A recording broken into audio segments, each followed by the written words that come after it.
Hello दोस्तों, मैं वसीम अंसारी स्वागत करता हूं आपके अपने यूट्यूब चैनल एडोराइट कंपटीशन क्लासेस में। दोस्तों, जैसे कि हम संविधान को पढ़ रहे हैं, इस संविधान को पढ़ रहे हैं तो हमने पहले के टॉपिकों में, हमने पहले की वीडियोस में देखा है कि संविधान की हमने एक रूपरेखा, एक कॉन्सेप्ट को डेवलप किया है कि किस तरीके से संविधान को पढ़ना है। दोस्तों, हमने संविधान के बारे में जाना, राज्य व्यवस्था के बारे में जाना था और आज के लेक्चर में हम संविधान के लिखित और अलिखित संविधान के बारे में जानने की कोशिश करेंगे। साथियों, जैसे अगर आपने हमारी वीडियो को, प्लेलिस्ट को नहीं देखा तो आप हमारे वीडियो को, पिछले लेक्चरों को देख सकते हैं। उससे आपको संविधान का वर्गीकरण और संविधान का महत्व, एक देश के लिए संविधान क्यों ज़रूरी है, इस बात के ऊपर हमने डिटेल में चर्चा की है। आप चाहें तो हमारे वीडियो को देख सकते हैं। आज हम लिखित और अलिखित संविधान के बारे में बात करेंगे यहाँ पर।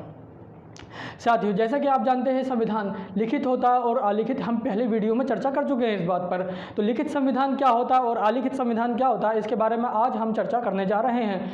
लिखित संविधान, पहली बात तो दोस्तों अपने दिमाग में से ये बात बिल्कुल निकाल दीजिए कि अलिखित संविधान जो होता है, यानी नॉन रिटन जो कॉन्स्टिट्यूशन होता है, उसमें वो ओरली होता है या सिर्फ परंपराओं के ऊपर ही बेस्ड होता है। दोस्तों, ऐसा नहीं होता है कि उसमें भी कुछ ना कुछ रिटन पार्ट होता है। अगर उसमें कुछ ना कुछ रिटन पार्ट होता है, लेकिन ये क्वांटिटी होती है। एक क्वांटिटी के बेस पर हम तय करते हैं कि संविधान हमारा रिटन है या नॉन रिटन संविधान है। दोस्तों, अगर किसी संविधान में लिखा हुआ पोर्शन ज़्यादा है तो उसको हम लिखित संविधान कहेंगे, या किसी संविधान में लिखा हुआ पोर्शन कम है तो उसको हम अलिखित संविधान कहेंगे। अलिखित संविधान और लिखित संविधानों की चर्चा अब हम करने जा रहे हैं। दोस्तों, एक तरफ जो हमने पहले से ही जो क्या कहते हैं, हमारा विषय जो है, किस तरीके से हम लिखित और अलिखित संविधान में अंतर देखेंगे, जो हम बचपन से सीखते चले आ रहे हैं जिस तरह से, उसी तरीके से हम लिखित और अलिखित संविधान में अंतर देखने की कोशिश करेंगे। तो पहले दोस्तों अलिखित संविधान के बारे में थोड़ा सा जान लेते हैं और लिखित संविधान के बारे में जान लेते हैं थोड़ा सा कि पहले क्या होता है, लिखित संविधान क्या होता है और अलिखित संविधान जो होता है वो क्या होता है। तो लिखित एवं अलिखित, ये अंतर लिखने से पहले दोस्तों कुछ कॉन्सेप्ट को थोड़ा सा डेवलप कर लेते हैं, थोड़ा सा इसके ऊपर चर्चा कर लेते हैं कि एक्चुअल में लिखित और अलिखित संविधान जो होता है वो होता क्या है। तो हम बात कर लेते हैं लिखित संविधान। लिखित एवं अलिखित संविधान एवं अलिखित संविधान। लिखित और अलिखित संविधान, दोस्तों जैसा कि मैंने आपको बताया कि जो अलिखित संविधान होता है उसमें भी कुछ ना कुछ लिखा हुआ पोर्शन होता है, लेकिन ये क्वांटिटी के एक मात्रात्मक होता है। यानी किसी में संविधान में लिखा हुआ जो होती है वो क्वांटिटी कम होती है, लेकिन किसी में ज़्यादा होती है। तो उसी हिसाब से हम तय करते हैं कि लिखित कौन सा है संविधान और अलिखित कौन सा है। तो इसके ऊपर देखते हैं हम कि संविधान जो होता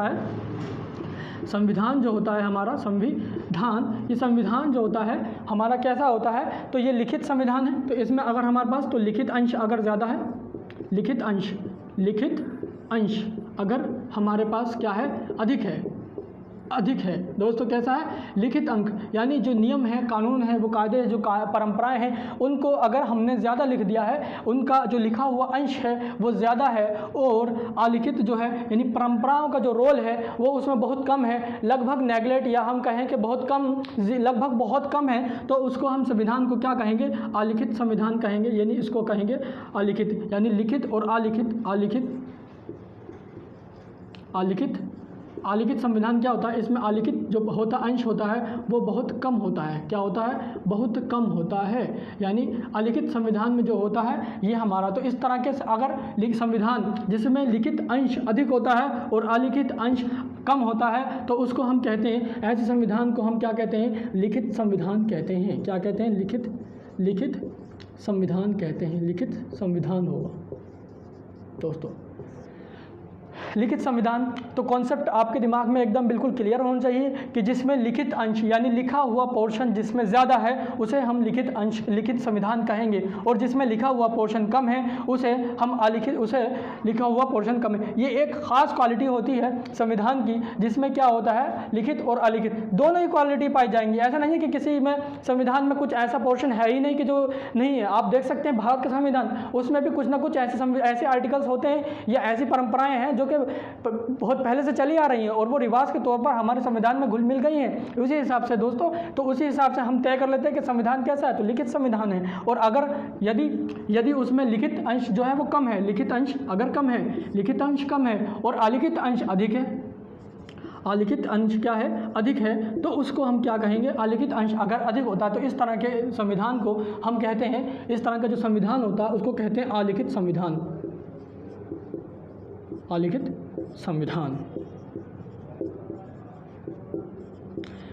अलिखित संविधान यानी जिसमें लिखित अंश कम होता है। लिखित अंश अगर कम है तो उसको संविधान, लिखित अंश कम है और संविधान और जो है परंपराओं का रोल अगर उसमें ज़्यादा है, परंपराएं जो है उसमें ज़्यादा है, इकट्ठा की गई हैं, तो उस तरह से जो संविधान होगा उसको हम अलिखित संविधान कहेंगे। अब दोस्तों हम आगे चर्चा की और विषय अपनी चर्चा को आगे बढ़ाते हुए अब हम इसमें बेसिक अंतर जानने की कोशिश करते हैं। ये तो हमारा बेसिक अंतर हो गया, और क्या क्या अंतर इसमें देखने को मिल सकते हैं वो हम अब जानने की कोशिश करते हैं। इसको रफ कर देते हैं और आगे की ओर बढ़ने की कोशिश करते हैं।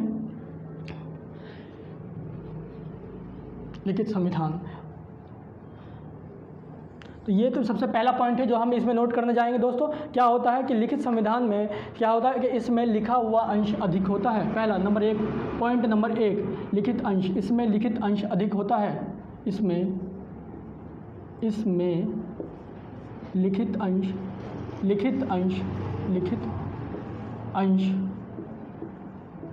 अधिक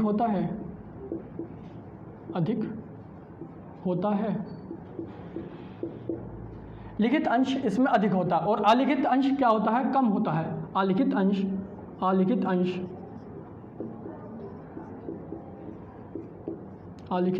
अंश कैसा होगा, कम होगा दोस्तों। अलिखित अंश कैसा होगा, कम होगा। लिखित अंश अधिक होता है लेकिन अलिखित अंश कैसा होता है, कम होता है। इसमें भी हम देख लेते हैं, तो इसमें अलिखित अंश जो होता है वो अधिक होता है। अलिखित अंश अधिक होता है,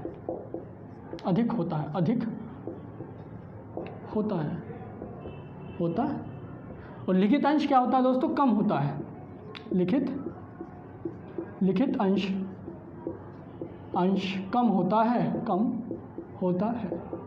तो पहला पॉइंट दोस्तों क्या हो गया, लिखित अंश इसमें जो होता है वो कम होता है। इसमें लिखित अंश, लिखित संविधान में लिखित अंश जो होता है वो हमारा अधिक होता है, और अलिखित अंश में हमारा अलिखित अंश यानी परंपराएं जो होती हैं, परंपराओं के बेस पर जो कानून बनाए जाते हैं वो कानून जो होते हैं वो इसमें ज़्यादा होते हैं। अब दोस्तों यहाँ पर अगर हम लिखित संविधान की बात करते हैं तो आप ज़रा सोचिए कि जो लिखित संविधान होता है वो एक सभा के द्वारा निर्मित किया जाएगा, उसको कुछ लोग मिलकर बनाएंगे, कुछ जो है उसको अपने हाथों से लिखेंगे, तो इस तरह से एक कमेटी का गठन किया जाएगा। तो यहाँ पर हमें एक पॉइंट और निकल कर आता है कि संविधान जो होता है, जो लिखित संविधान होता है वो कैसा संविधान होता है, तो वो निर्मित संविधान होता है। तो हम लिख सकते हैं दोस्तों, क्योंकि एक प्रॉपर जो है टाइम पीरियड में उसको लिखा जाएगा, टाइम पीरियड में उसको लिखने की कोशिश करेंगे, उसकी एक फिक्स डेट होगी, फिक्स डेट पर ही वो लागू किया जाएगा, और फिक्स डेट पर ही उसको क्या है जो उसको फिक्स डेट पर ही उसको लागू कर दिया जाएगा। तो इस तरह से जो हमें पहला पॉइंट, दूसरा पॉइंट जो देखने को मिल जाता है दोस्तों वो ये होता है कि ये निर्मित संविधान होता है। जैसा कि हम पिछले वीडियो में देख चुके हैं कि संविधान का वर्गीकरण हमने देखा था, तो वहाँ पर हम देख रहे थे कि संविधान का किस किस टाइप के होते हैं, निर्मित और विकसित। तो हम यहाँ पर देख रहे हैं कि संविधान, दूसरा पॉइंट क्या है कि ये निर्मित संविधान होता है। कैसा संविधान होता है, निर्मित संविधान है, निर्मित संविधान है। और ये दोस्तों ऐसा नहीं है कि इसको एक जो है एक टाइम पीरियड में लिखा गया है। जब ये विकसित हुआ, ये क्या हो रहा, अलिखित अंश इसमें ज़्यादा होता है, यानी परंपराओं का रोल इसमें ज़्यादा होता है। जब परंपराओं का रोल इसमें ज़्यादा होगा तो ये जो संविधान होता है, अलिखित संविधान जो होता है वो धीरे धीरे डेवलप होता है, यानी उसमें क्या होता है, विकास होना शुरू होता है धीरे धीरे। बहुत लंबे टाइम पीरियड तक इसमें क्या होता रहता है, विकास होता रहता है। 100 साल, 150 साल, 200 साल तक लगभग विकास चलता रहता है, और धीरे धीरे इसमें क्या होता है, कलेक्शन हो जाता है। तो एक फिक्स टाइम हमें देखने को नहीं मिलता, ना ही कोई इसमें कमेटी का गठन किया जाता है कि किसी तरह की कोई कमेटी अलिखित संविधान में देखने को मिलेगी, या कोई सभी संविधान सभा बनाई जाएगी, या एक टाइम पीरियड में इसको जो है फिक्स टाइम पीरियड में बनाया जाएगा। तो यहाँ पर दोस्तों क्या है कि अलिखित संविधान जो होता है वो कैसा संविधान है, तो डेवलप किया गया, बहुत लंबे टाइम से क्या हो रहा है कि डेवलप हो रहा है, तो इसको कहेंगे विकसित संविधान। तो ये कौन सा संविधान होता है, ये होता है हमारा विकसित संविधान। विकसित संविधान। तो दूसरा पॉइंट हमें मिल गया, कौन सा होता है, विकसित संविधान। पहला पॉइंट था कि इसमें लिखित अंश यानी लिखे हुए में क्या होता है कि लिखित अंश जो होता है वो ज़्यादा होता है। इसमें दूसरा पॉइंट हमें मिला कि संविधान कैसा होता है, निर्मित होता है, एक फिक्स टाइम पीरियड में इसको बनाया गया था। ठीक है दोस्तों, तीसरा जो पॉइंट है वो इसमें क्या होगा साथियों, इसके बारे में अभी हम चर्चा करेंगे। कि इसमें जो है निर्मित संविधान तो एक संविधान सभा का गठन किया गया होगा। सीधी बात है दोस्तों, क्या होगा, एक संविधान सभा, कुछ लोग मिलकर बैठे होंगे, कमेटी बिठाई गई होगी, उन लोगों ने जब भी संविधान का निर्माण किया जाता है, अब हमारे भारत की संविधान की बात कर लेते हैं, तो जब संविधान का निर्माण किया जा रहा था दोस्तों, तो क्या था, एक कमेटी, एक संविधान सभा बनाई गई थी। उस संविधान सभा ने बहुत सारे देशों के संविधानों को पढ़ा था, और जब संविधानों को पढ़ा था तो जब लिखित संविधान लिखा जाता है तो एक तरह की क्या की जाती है, रिसर्च की जाती है, और ये पता लगाया जाता है कि किस देश के संविधान में क्या क्या पोर्शन है, क्या अच्छाइयाँ हैं, क्या बुराइयाँ हैं। उस संविधान से हमें उन अच्छाइयों को निकालना पड़ता है, रिसर्च करी जाती है, गहन रिसर्च कर दी है, वो संविधान सभा ही करती है कि क्या इस संविधान में कौन से देश के संविधान जो है वो, उसमें हमें जो है अच्छे पॉइंट देखने को मिलेंगे, अच्छे कानून देखने को मिलेंगे। जैसे कि हम संविधान को देखते हैं, अपने भारत के संविधान को, कि दूसरे देशों से संविधान हमारे हमारे देश ने कंसेप्ट लिया है संविधान में। जैसे कि मौलिक अधिकार की अगर हम बात करते तो मौलिक अधिकार कहाँ से लिए गए, यूएसए से, अमेरिका से, ठीक है। इसी तरह से क्या है, और भी बहुत से नीति निर्देशक तत्व जो है आयरलैंड से लिए गए हैं। तो हम जब भारत के संविधान को देखते हैं, जो कि एक कैसा लिखित संविधान है, वो हम आगे इसकी ओर चर्चा करेंगे कि लिखित संविधान है, कर ही रहे हैं कि लिखित संविधान है भारत का संविधान। तो क्या होता है कि जब लिखित संविधान किसी को लिखा जाता है तो बहुत रिसर्च की जाती है, और इस रिसर्च के माध्यम से ही हम ये पता लगा सकते हैं कि संविधान में किस तरह की अच्छाइयाँ हैं और किस तरह की बुराइयाँ हैं। ये संविधान के महत्व में हम देख भी चुके हैं दोस्तों कि संविधान का होना क्यों ज़रूरी है। तो क्या है कि यहाँ पर संविधान में निर्मित संविधान, ये जो लिखित संविधान होता है, लिखित संविधान में क्या होता है कि इसकी एक संविधान सभा का गठन किया जाता है। क्या होता है, संविधान सभा,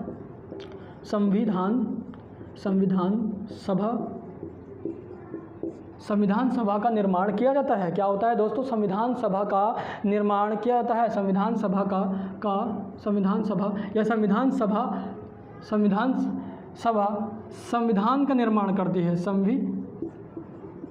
संविधान का निर्माण करती है, निर्माण करती है। संविधान सभा ही जो होती है, संविधान सभा जो होती है संविधान का निर्माण करती है। 3 पॉइंट दोस्तों हम इसमें देख चुके हैं। लिखित संविधान में अंश जो होता है वो अधिक होता है, इसमें लिखित अलिखित अंश यानी परंपराएं जो होती है वो बहुत कम होती हैं। निर्मित संविधान होता है ये। और तीसरा क्या होता है कि कुछ लोग मिलकर बनाते हैं, ये कमेटी गठित की जाती है, उसको संविधान सभा बोलते हैं, और उसके द्वारा ही संविधान का निर्माण किया जाता है। लेकिन अगर हम इस अलिखित संविधान की बात करते हैं साथियों, तो अलिखित संविधान में क्या होता है कि ये धीरे धीरे से डेवलप हो रहा था, बहुत टाइम लग गया, ना तो इसको किसी ने ठीक एक प्रॉपर तरीके से लिखा है और ना ही इसमें कोई संविधान सभा का निर्माण किया गया है। तो यहाँ पर क्या है कि तीसरा पॉइंट क्या है कि संविधान सभा संविधान का निर्माण नहीं करती है। संविधान सभा नहीं होती है, सभा नहीं होती है, नहीं होती है। संविधान सभा जो है वो इसमें नहीं होती है, संविधान सभा इसमें नहीं होती है। दोस्तों अगला पॉइंट मैंने आपसे ही बताया कि इसको लिखित, ये जब लिखा गया तो एक टाइम पीरियड में 2 साल 3 साल या 4 साल या 5 साल मैक्सिमम इतना टाइम लग सकता है। तो उसके लिए क्या होगा, एक फिक्स टाइम लग जाएगा और उसकी एक डेट निश्चित कर दी जाएगी कि इस डेट पर ये संविधान का निर्माण किया गया। जैसे कि आप भारत का संविधान देख सकते हैं कि एक फिक्स डेट पर 2 साल या कुछ दिन में जो है संविधान का निर्माण कर दिया गया, और उसके बाद जो है संविधान को एक फिक्स डेट पर 26 जनवरी 1949 को ही संविधान को क्या कर दिया गया, पूरे देश में लगभग कुछ लागू कर दिया गया था। तो संविधान नेक्स्ट पॉइंट क्या होता है कि इसका एक क्या होता है, दिनांक तय किया कर दिया जाता है, या इसका नियम क्या होता है कि निर्मित और लागू करने का क्या होता है, एक दिनांक होता है। निर्मित और लागू करने का एक दिनांक होता है। निर्मित और लागू करने का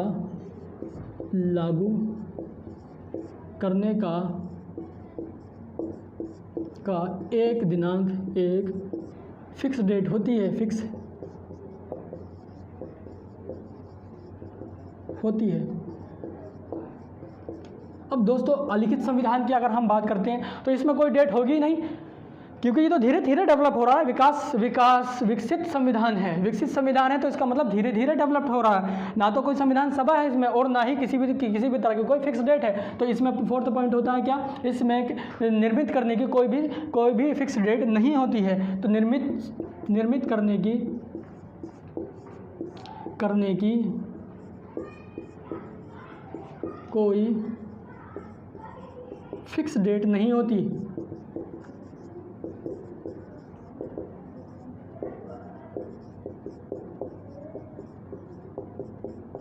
निर्मित करने की दोस्तों क्या होती है, फिक्स डेट नहीं होती। साथ ही हम 4 पॉइंट अब तक देख चुके हैं। पहला पॉइंट, लिखित संविधान में लिखित अंश ज़्यादा होता है। दूसरा, निर्मित संविधान होता है और संविधान सभा ही इसका निर्माण करती है। दोस्तों ये लिखित संविधान और हमारा जो है अलिखित संविधान में बेसिक अंतर हम जान रहे हैं कि क्या अंतर हो सकते हैं। तो इस तरह से हमने 4 या 5 जो है 4 अब तक हम पॉइंट जान चुके हैं। तो आप देख सकते हैं इसमें किस तरह से हमने जो है इसको जाना है। तो इसमें लिखित अंश अधिक होता है, इसमें निर्मित संविधान में ये निर्मित संविधान होता है और ये विकसित संविधान होता है। संविधान की क्योंकि ये विकास हो रहा है, धीरे धीरे डेवलप हो रहा है, तो इसलिए इसमें किसी भी तरह की संविधान की सभा की ज़रूरत नहीं है। और निर्मित हो रहा है, निर्मित करने की जब कोई संविधान सभा ही नहीं, कोई कमेटी ही नहीं बनाई गई, तो इसमें क्या है दोस्तों कि किसी भी तरह का निर्मित करने की कोई डेट नहीं होती है, लेकिन इसमें निर्मित करने की डेट है। आप अपने भारत के संविधान को आप अपने भारत के संविधान को क्या है एक आइडियल तो के तौर पर मान सकते हैं। आप अपने भारत के संविधान को सामने नजरिए पर रखिए और देखिए कि एक फिक्स डेट थी जिस पर संविधान सभा बनाई गई थी। उस संविधान सभा ने इसका रिसर्च किया था कि किस देश की संविधान जो है में क्या क्या अच्छाइयाँ, उन अच्छाइयों को हमने पकड़ा था और अपने संविधान में जो है मिलाया था। तो दोस्तों इस तरह से हम इसके संविधान में लिखित और अलिखित संविधान में अंतर देख सकते हैं। आगे की ओर बढ़ेंगे साथियों, इसको रफ करते हैं।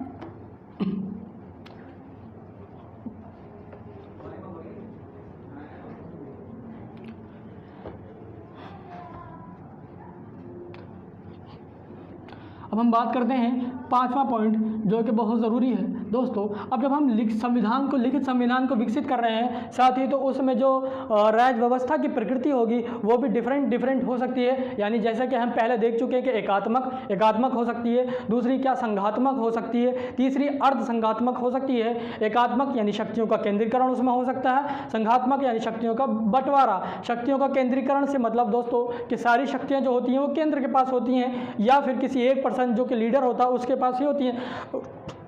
संघात्मक में हम देख सकते हैं कि जो शक्तियाँ होती हैं उनका बंटवारा अलग अलग तरीके से सरकार के अंगों में कर दिया था। अर्ध संघात्मक ऐसा जो राज्य व्यवस्था होती है जिसमें जो सरकार होती है, जो एक सरकार होती है उसमें दोनों प्रकार की होती है, यानी शक्ति का केंद्रीकरण भी होता है और शक्ति का विकेंद्रीकरण भी होता है। यानी कुछ पावर सेंट्रल के पास होती है और कुछ पावर राज्य के पास होती है। तो इस तरह से हम चौथा पॉइंट लिख सकते हैं। 5वां पॉइंट दोस्तों लिख सकते हैं क्या कि सरकार की एकात्मक संविधान की राज्य व्यवस्था में राज्य व्यवस्था के प्रकृति के विकल्प पाए जाते हैं। राज्य व्यवस्था राज्य व्यवस्था की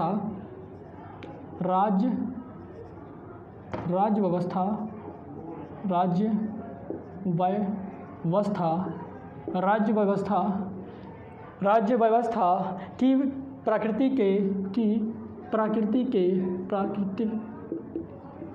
के विकल्प होते हैं। राज्य व्यवस्था की प्रकृति के क्या होते हैं, विकल्प पाए जाते हैं या होते हैं, पाए जाते हैं। अब जैसे कैसी प्रकृति हो सकती है दोस्तों, तो सबसे पहले नंबर 1 हमारी एकात्मक, जो हम पहले भी देख चुके हैं। एकात्मक दूसरी कौन सी होती है,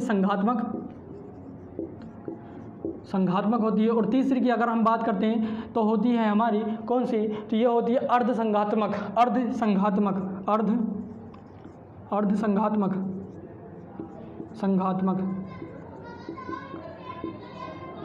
दोस्तों मार्कर थोड़ा सा हल्का हो रहा, इसमें इंक डाल लेते हैं। तो आप इस तरह से देख सकते हैं कि हमारा जो लिखित संविधान और अलिखित संविधान है दोस्तों, उसमें किस तरह का जो डिफरेंस हमें देखने को मिल रहा है। तो ये जो है डिफरेंस बहुत ही इंपॉर्टेंट डिफरेंस है दोस्तों। इससे अच्छे खासे क्वेश्चन हमारे जो है वो स्टेटमेंट के तौर पर बन जाते हैं। जैसे कि हमारा जो है यूपीएसआई में, और जिस तरीके से भी स्टेटमेंट वाले जो क्वेश्चन पूछे जाते हैं उन क्वेश्चनों में लिखित और अलिखित संविधान के स्टेटमेंट से क्वेश्चन जो है बना दिए जाते हैं।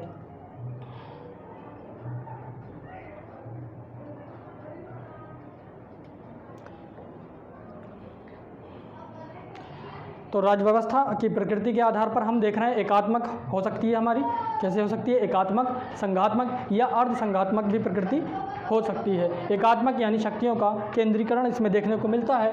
एकात्मक यानी शक्तियों का केंद्रीकरण, शक्तियों का इकट्ठा होना। एकात्मक यानी क्या है, शक्तियों का केंद्रीकरण, शक्तियों का केंद्रीकरण। दूसरा इसमें संघात्मक में क्या होता है, शक्तियों का विकेंद्रीकरण, शक्तियों का विकेंद्रीकरण और अर्धसंघात्मक में दोनों तरह की प्रकृति पाई जाती है। किसमें? दोनों तरह की, दोनों प्रकार की प्रकृति, दोनों प्रकार कैसी होती है दोस्तों? दोनों प्रकार की। तो अर्थ राज्य व्यवस्था की प्रकृति कैसी होती है? वो होती है हमारी इस तरह की, तीनों में से कोई भी प्रकृति को हम नेचर को अपना सकते हैं अगर हमारा संविधान लिखित संविधान है तो। लेकिन दोस्तों अलिखित संविधान है, तो अलिखित संविधान में क्या होता है कि जो संघात्मक जो प्रणाली होती है, जो राज्य व्यवस्था की प्रणाली होगी वो प्रणाली एकात्मक ही होगी, क्योंकि उसमें ना तो कोई विकल्प होगा। विकल्प क्यों नहीं होगा? क्योंकि वो पहले से ही जो है परंपराओं के बेस पर आधारित होती चली आ रही। तो एक ही है, एक ही बंदा जब राज कर रहा, कोई भी एक पर्सन, कोई भी एक लीडर जो है वो किसी देश के ऊपर राज कर रहा, तो वो क्यों चाहेगा कोई दूसरा मेरी शक्तियों का विकेंद्रीकरण हो या मेरे पास से पावर का कम हो? तो उसी तरह से वो नहीं चाहता कि मेरे पास से जो पावर हो वो कम हो। तो इसमें हमें जो शक्तियों का केंद्रीकरण वाली व्यवस्था देखने को मिलती है, और उस शक्तियों के केंद्रीकरण की व्यवस्था को हम क्या कहते हैं? एकात्मक प्रणाली यानी हम कहेंगे। तो इसमें जो राज्य व्यवस्था होती है, राज्य व्यवस्था की प्रकृति कैसी होती है? तो दोस्तों एकात्मक होती है,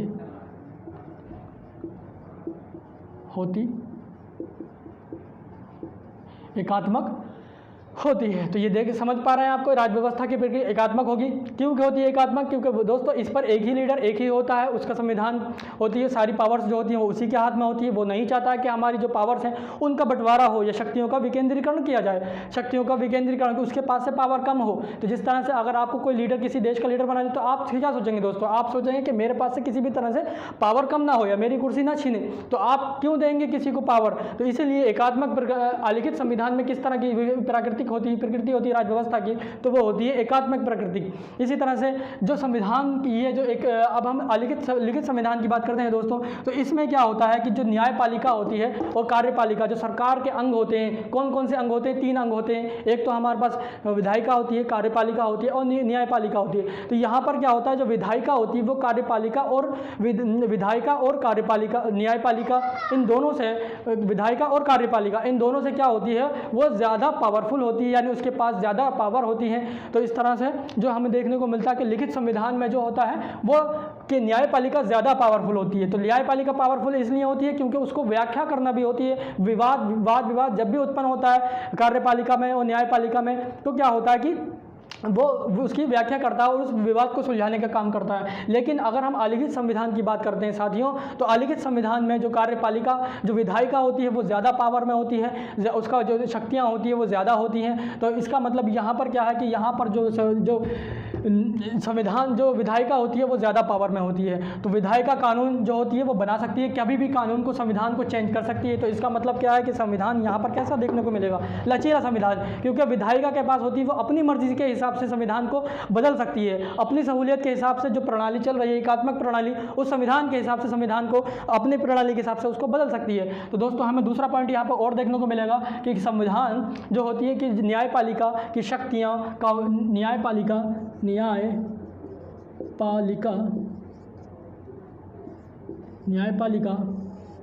की शक्तियाँ कार्यपालिका और विधायिका, कार्यपालिका और विधायिका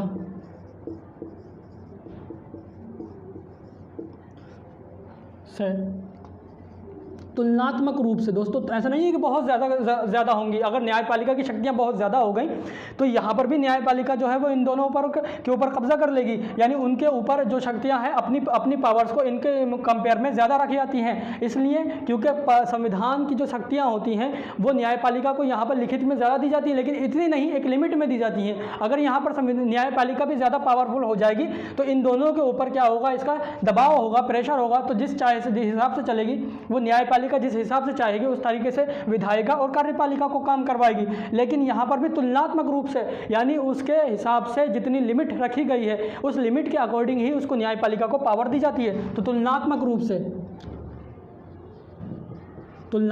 से अधिक होती है, तुलनात्मक रूप से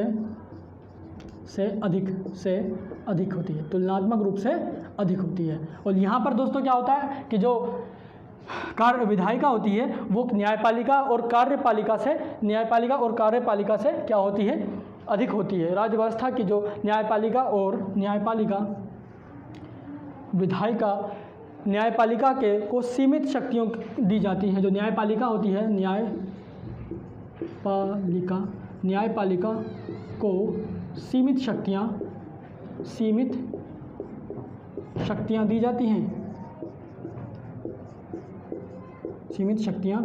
दी जाती हैं, दोस्तों। तो इस तरह से हमने देखा कि इनमें फिर से डिफरेंस, न्यायपालिका यहाँ पर ज़्यादा मजबूत है और यहाँ पर न्यायपालिका जो है वो कमज़ोर है। विधायिका यहाँ पर ज़्यादा मजबूत है। कौन? विधायिका की पावर ज़्यादा होती है। यहाँ पर विधायिका ज़्यादा मजबूत होती है, अधिक मजबूत होती है। ठीक, ज़्यादा मजबूत कौन होती है? तो विधायिका। अलिखित संविधान में विधायिका जो होती है वो ज़्यादा मजबूत होती है। तो दोस्तों यहाँ से एक और पॉइंट निकल कर आ रहा है कि जब विधायिका ज़्यादा मजबूत होगी तो विधायिका का काम क्या होता है कि संविधान का निर्माण करना। जब संविधान का निर्माण विधायिका करती है तो संविधान का निर्माण जो होता है जब विधायिका करती है तो वो अपने हिसाब से संविधान को संशोधन भी कर सकती है। तो इसका मतलब है कि यहाँ पर जो संविधान पाया जाएगा वो लिखित संविधान, अलिखित संविधान जो होता है वो कैसा संविधान होता है? वो लचीला संविधान होता है। तो नेक्स्ट पॉइंट दोस्तों हम लिखेंगे कि लिखित संविधान, ये नोट कर सकते हैं, आप नोट कर लीजिए अगर आपको नोट करना है तो। रफ करते हैं इसे।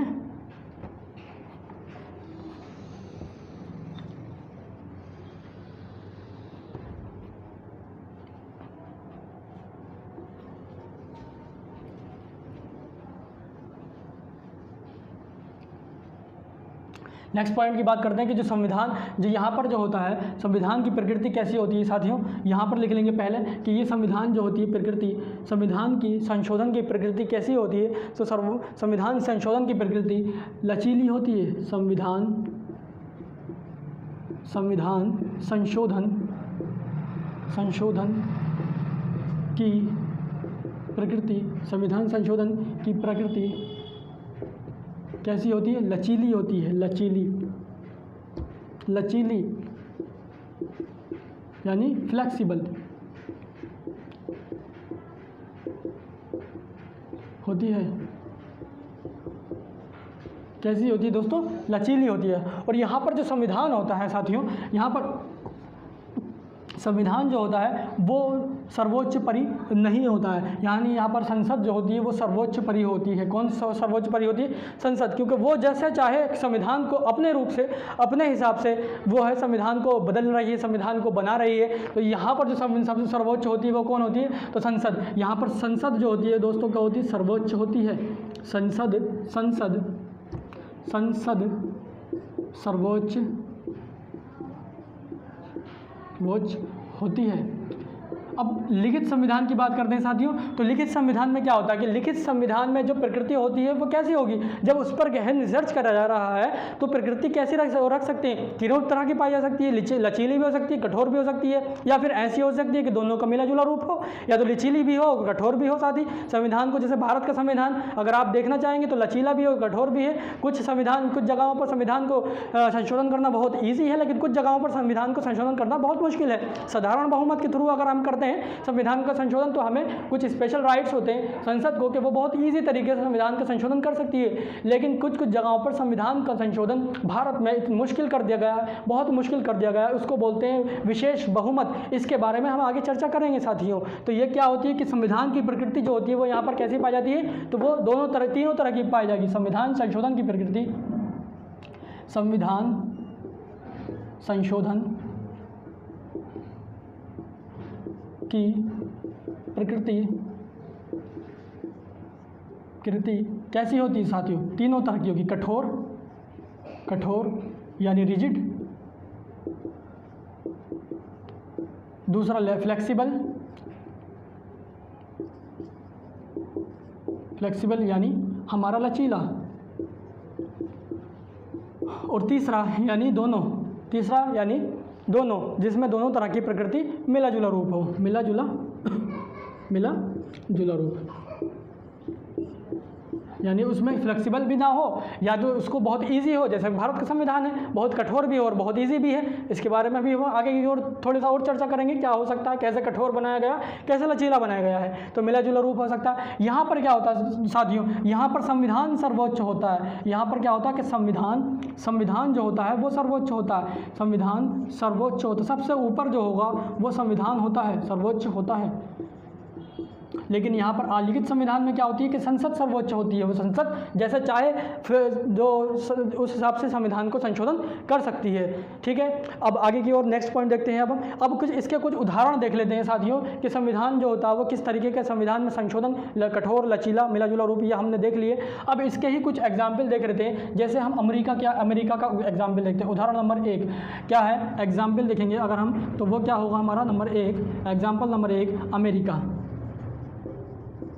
अगर हम अमेरिका की बात करते हैं साथियों, तो अमेरिका में सबसे पहले संविधान, लिखित संविधान का निर्माण किया गया था। कहाँ पर दोस्तों, क्वेश्चन बनता है कि किस देश में संविधान का निर्माण सबसे पहले लिखित रूप में किया गया था, तो वो कौन सा देश है दोस्तों, वो है अमेरिका।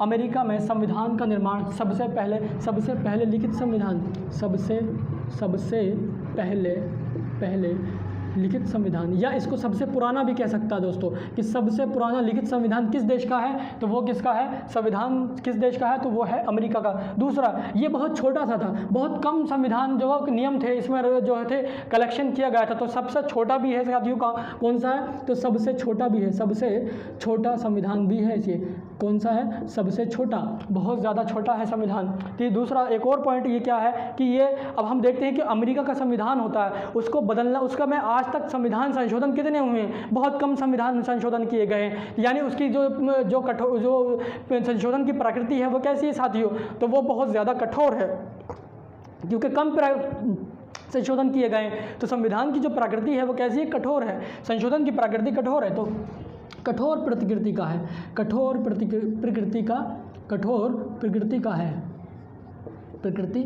का है, कैसा है साथियों, कठोर प्रकृति का है। तो हमने ये देखा कि इसमें किस तरह का संविधान संशोधन मिला है हमें। तो अमेरिका का अगर हम देखते हैं तो सबसे पहला साथियों सर्वोच्च संविधान, सबसे लिखित पुराना और लिखित संविधान इसे कह सकते हैं। उसके बाद सबसे छोटा और कैसा है, पर कठोर प्रकृति का है। उसके बाद दूसरा एग्जाम्पल इसमें हम देख लेते हैं कौन सा, तो वो है श्रीलंका। कौन सा दोस्तों, इसे रफ कर सकते हैं, अगर आपको नोट करना है तो नोट कर लीजिए। दूसरा संविधान कौन सा है, श्रीलंका का संविधान। श्रीलंका का संविधान सबसे लचीला संविधान साथियों, कैसा, सबसे लचीला, यानी इसमें जो संविधान की जो संशोधन की प्रकृति है वो कौन सी कैसी है, तो बहुत इजी है। तो दूसरा हम देख सकते हैं संविधान की प्रकृति के आधार इसमें जो है, तो संविधान की प्रकृति देख सकते हैं कि जो दूसरे नंबर का जो एग्जाम्पल है, एग्जाम्पल नंबर 2, वो कैसा है साथियों, वो है हमारा सबसे श्रीलंका का संविधान, श्रीलंका। तो इसमें क्या होता है दोस्तों, यहाँ पर जो संविधान की प्रकृति है वो कैसी है, लचीला संविधान है, लचीला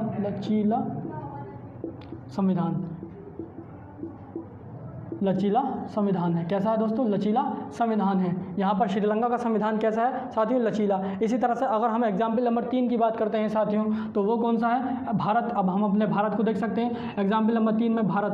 तो भारत क्या है साथियों, विश्व का सबसे बड़ा लिखित संविधान किसका है, तो वो है किसका, भारत का। विश्व का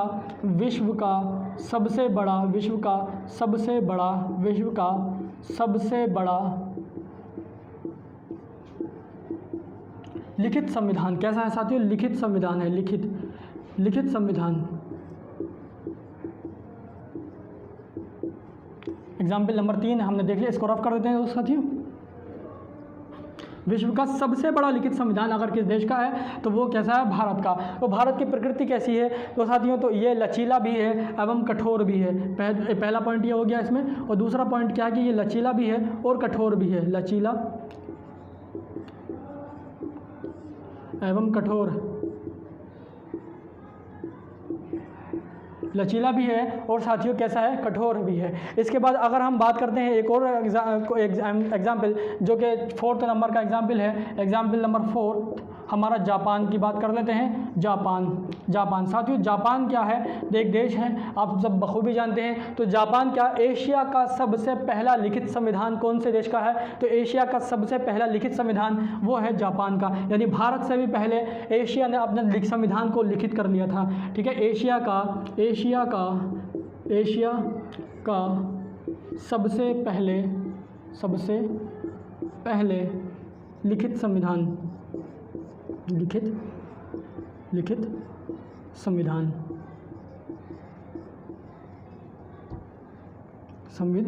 साथियों कैसा हो गया? एशिया का, जापान का भी तो अगर क्वेश्चन कभी स्टेटमेंट में आपको देखने को मिल सकता है कि जो एशिया का सबसे पहले लिखित संविधान किस देश का है, तो वो किस देश का साथियों? जापान का है। इसी तरह से अब हम अलिखित संविधान की बात करते हैं। तो अलिखित संविधान में अगर हम देखते हैं तो हमें सबसे जो मेन एग्जाम्पल मिलता है वो किसका मिलता है? वो एग्जाम्पल मिलता है नंबर 1 हमारा ब्रिटेन का। किसका?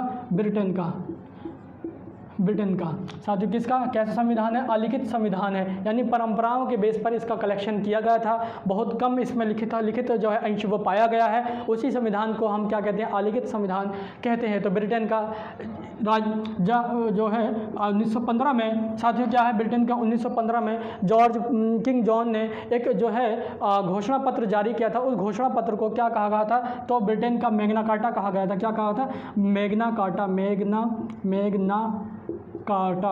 अब दोस्तों इस मैग्ना कार्टा या घोषणा पत्र को जारी क्यों किया गया था? मैग्ना कार्टा कहा गया। इसको जारी क्यों किया गया था? दोस्तों ये अधिकार पत्र था जो कि जनता को या उस ब्रिटेन की जनसंख्या को ये आदेश देता था, ये कानून दिए गए, अधिकार दिए गए थे कि वो उनको कुछ अधिकार, यानी राजा के ऊपर भी जो है, राजा के ऊपर जो है एक दायरे में रहकर अपने कानून के जो है, राजा जो है एक कानून के दायरे में रहकर शासन कर सकता है। ऐसा नहीं था दोस्तों कि मतलब पहले ऐसा हुआ करता था कि जो राजा हुआ करते थे वो जनता पर काफ़ी जुल्म कर रहे थे। तो उसको देखते हुए जो किंग जॉन थे, कौन दोस्तों? क्या नाम था उनका? King John.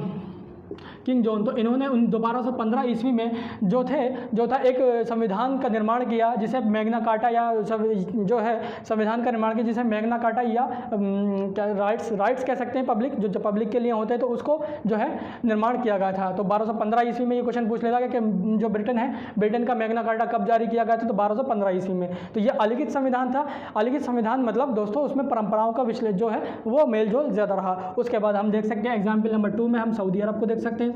सऊदी, इसके बाद न्यूजीलैंड, एग्जाम्पल नंबर 3, ये भी सब अलिखित संविधान। न्यूजीलैंड या फिर इजराइल भी अगर हम देख सकते हैं, एग्जाम्पल नंबर 3, तो हम इजराइल को भी देख सकते हैं। ये है हमारा अलिखित संविधान और लिखित संविधान में साथियों अंतर, यानी लिखित संविधान और अलिखित संविधान में आपने बखूबी समझ लिया है। जो पॉइंट्स हैं वो आपने नोट कर लिए होंगे। आई होप कि आपने नोट सम कर लिए होंगे और आज के बाद आपको लिखित और अलिखित संविधान में किसी भी तरह की कोई भी प्रॉब्लम आने वाली साथियों नहीं है। तो साथियों ये था हमारा आज का लेक्चर लिखित और अलिखित संविधान के ऊपर। तो लिखित और अलिखित संविधान को प्रॉपर तरीके से समझिएगा। अगर आपको कोई प्रॉब्लम आती है तो उसको कमेंट बॉक्स में जो है कमेंट कीजिएगा, उसका प्रॉपर जवाब आपको दिया जाएगा। लिखित संविधान यानी जिसमें लिखित अंश जो है वो ज़्यादा हो, और अलिखित संविधान यानी जिसमें अलिखा हुआ यानी परंपराओं का जो समावेशन है, संकलन जो है वो ज़्यादा किया गया है। ये बेसिक अंतर है हमारे संविधान जो भी लिखित और अलिखित संविधान में। तो साथियों आपको वीडियो कैसा लगा कमेंट करके ज़रूर बताइए। अगर आपको पसंद आ रहा है तो हमारे चैनल को सब्सक्राइब कीजिए, लाइक कीजिए और बेल आइकन को प्रेस कीजिए ताकि हमारे वीडियो आपको नोटिफिकेशन जो है वो प्रॉपर वे में एक मिलते रहें। धन्यवाद।